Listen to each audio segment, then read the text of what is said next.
No dia 1º de maio, Dia do Trabalhador, que é claro, é um feriado, como eu já havia mencionado no vídeo sobre Tiradentes, foi realizada uma live, uma transmissão ao vivo, idealizada e organizada por várias centrais sindicais do Brasil e que tinha como tema 1º de maio pela vida. Do evento participaram vários sindicalistas, artistas de pouca ou nenhuma relevância e, é claro, políticos de esquerda. Você sabe bem o que são os sindicalistas, não é mesmo? São os auto-intitulados representantes dos trabalhadores, mas na verdade são trabalhadores que não trabalham e representantes que não representam nada nem ninguém. Na realidade, trata-se de uma casta bem remunerada que vive do trabalhismo no Brasil, algo de que eu já falei em outro vídeo tratando do tema. Eles estão totalmente desalinhados com o trabalhador real, aquele que quer prosperar e ter uma vida melhor e que não quer saber dessas coisas de socialismo e de um Estado atrapalhando a sua vida. O reflexo disso é a pífia audiência da tal live. O evento, que foi transmitido pela rede TVT, que segundo o próprio site é um veículo de comunicação educativo que tem compromisso com a democracia, com o fortalecimento da cidadania e com a justiça social, foi visto até o momento míseras 58 mil vezes. Pode parecer muito, mas se pararmos para pensar, um evento que reuniu centrais sindicais que supostamente representam milhões de trabalhadores brasileiros deveria ter mais visualizações do que as lives dos cantores sertanejos. Isso só escancara o quanto os brasileiros, de forma geral, ignoram completamente os ditos movimentos sociais e sindicatos. A era do coletivismo está morrendo aos poucos, e a única audiência que essa gente ainda tem é a da própria turminha, aquele microcosmos de riquinhos socialistas que brindam a suposta generosidade e consciência política uns dos outros.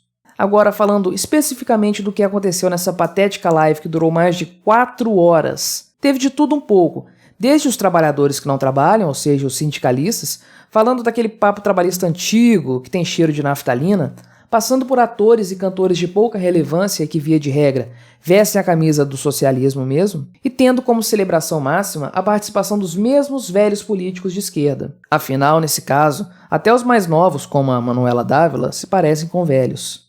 Por exemplo, tivemos a breve participação do ator e humorista Gregório do Vivier, que fez sua participação gravada com um gato no colo. Podemos dizer, pelo menos, que ele contou ali a melhor piada de toda a sua carreira. Do Vivier disse que os grupos militantes estão praticando uma resistência ao desmonte e à escalada do fascismo. Tá, né? Além dele, falou também o ator global Paulo Betti, aquele mesmo que havia lamentado publicamente o fato do Adélio Bispo não ter feito o serviço completo contra Bolsonaro quando teve a oportunidade. Odair José e Chico César, cantores dos quais você nunca ouviu falar, ou se já ouviu, não se lembrava até agora, também fizeram suas participações, cantando umas musiquinhas bem chatas. Também no quesito música foi veiculado um clipe com uma música horrível do Carlinhos Brown, falando sobre o uso obrigatório de máscaras. Vergonhoso. Teve também um rapaz com brinco de argola falando algo, mas não prestei muita atenção. Achei mais engraçado mesmo um sindicalista se queixando da tentativa dos governos atuais de acabar com a Era Vargas, destruindo as conquistas da Revolução de 1930 e daquele que foi o maior estadista de todos os tempos no Brasil. Getúlio, é claro. Isso não causa surpresa alguma, afinal esse povo de esquerda gosta mesmo de um ditador. Partindo agora para as falas dos políticos. Manuela Dávila falou um pouco, mas nem nós, nem os socialistas ligam para isso, então deixa pra lá. Vamos pra cima, gente, com o nosso amor, com a nossa hipocrisia, Guilherme Boulos, com nada menos do que 3 livros sobre Getúlio Vargas atrás de si, além de um exemplar sobre Nelson Mandela, é claro, pediu o impeachment de Bolsonaro. É engraçado lembrar que no mesmo dia, em diferentes partes do país, milhares de pessoas resolveram apoiar o capitão Jair. Boulos, eu acho que não esteve dando. O Baleia Rossi do MDB apareceu também, num cenário que tinha um crucifixo bastante feio atrás. Eu não entendi muito bem o propósito disso. O Flávio Dino deu as caras usando um colete ridículo do SUS. E adivinhe só, até o FHC teve espaço para falar. E você ainda acreditando que o PSDB era oposição ao PT e que Lula e FHC eram adversários políticos, não é? Se bem que para atacar o atual governo, a esquerda não tem qualquer princípio. Pois vejam só, até João Dória foi citado em determinado momento. Porém, 3 participações políticas foram mais, digamos, marcantes. A primeira delas foi a do nosso amado coronel Ciro Gomes, o rei das impressoras. Para minha surpresa, ele fez algo como um meia-culpa, dizendo que Bolsonaro é fruto de sucessivos fracassos de modelo econômico, modelo político e práticas morais. Ora, quem diria, não é mesmo? Segundo o Coroné, entraram governos e mais governos que fizeram sempre a mesma coisa, variando apenas na intensidade, ou em suas palavras, variando apenas na perfumaria.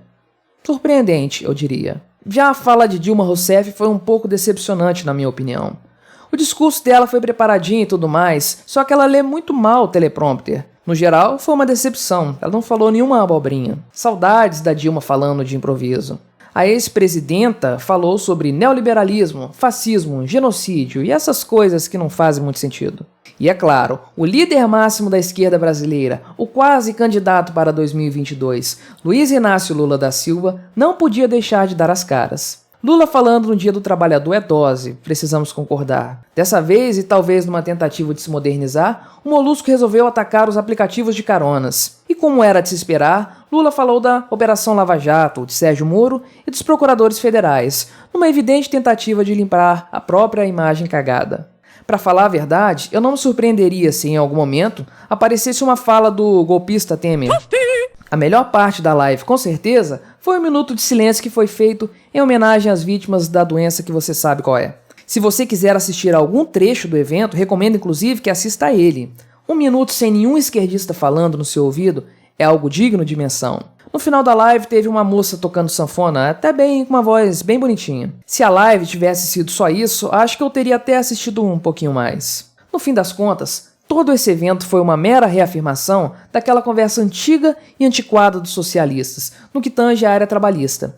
Em determinado momento foi citada uma certa agenda com ideias a serem discutidas no Congresso Nacional.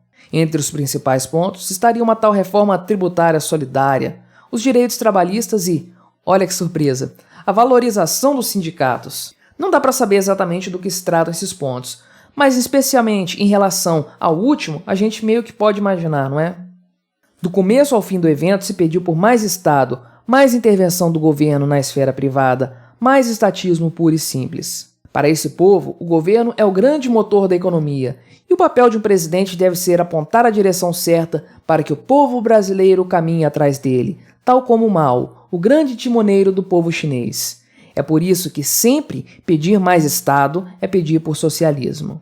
O fato, porém, é que o brasileiro em geral não liga mais para essas ideias furadas, e a baixa audiência da live dos sindicalistas é um reflexo disso. Ainda que a CUT afirme representar a massa dos trabalhadores, ainda que a UNE afirme representar os estudantes do Brasil, a verdade é que estudantes, trabalhadores, indivíduos em geral, não possuem essa tal consciência coletiva, não são massa de manobra ou gado que pode ser tocado de lá para cá.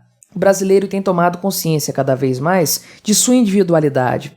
Não que ela nunca tenha existido, mas antes ela estava um pouco mais latente. Com a informação distribuída, porém, mais pessoas descobriram que suas ideias de liberdade e de individualidade não eram exceção.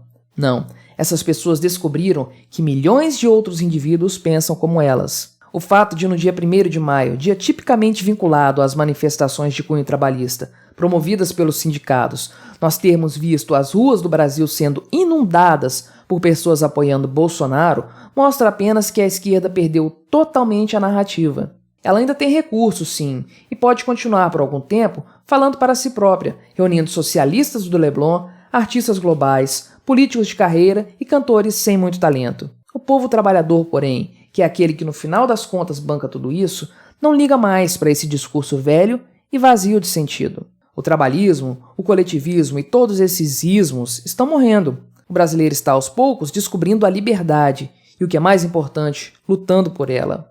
E a luta mais bela e moral que existe é a do desprezo por tudo aquilo que quer limitar a nossa liberdade, seja o desejo estatal de controlar nossas vidas, seja o trabalho sorrateiro de instituições que vivem das benesses desse mesmo Estado, supostamente para nos ajudar, mesmo que, no fim das contas, apenas atrapalhem a nossa vida. A live dos sindicatos foi um fiasco. Um punhado de gente perdeu seu precioso tempo assistindo aquele discurso velho e mofado, vomitado por velhos nomes do sindicalismo, ou seja, da arte de ganhar dinheiro sem precisar trabalhar. A grande maioria do povo brasileiro, porém, não tem mais paciência para isso. O discurso da esquerda morreu, e esse evento ridículo foi mais uma prova de que toda essa gente perdeu completamente a sua relevância.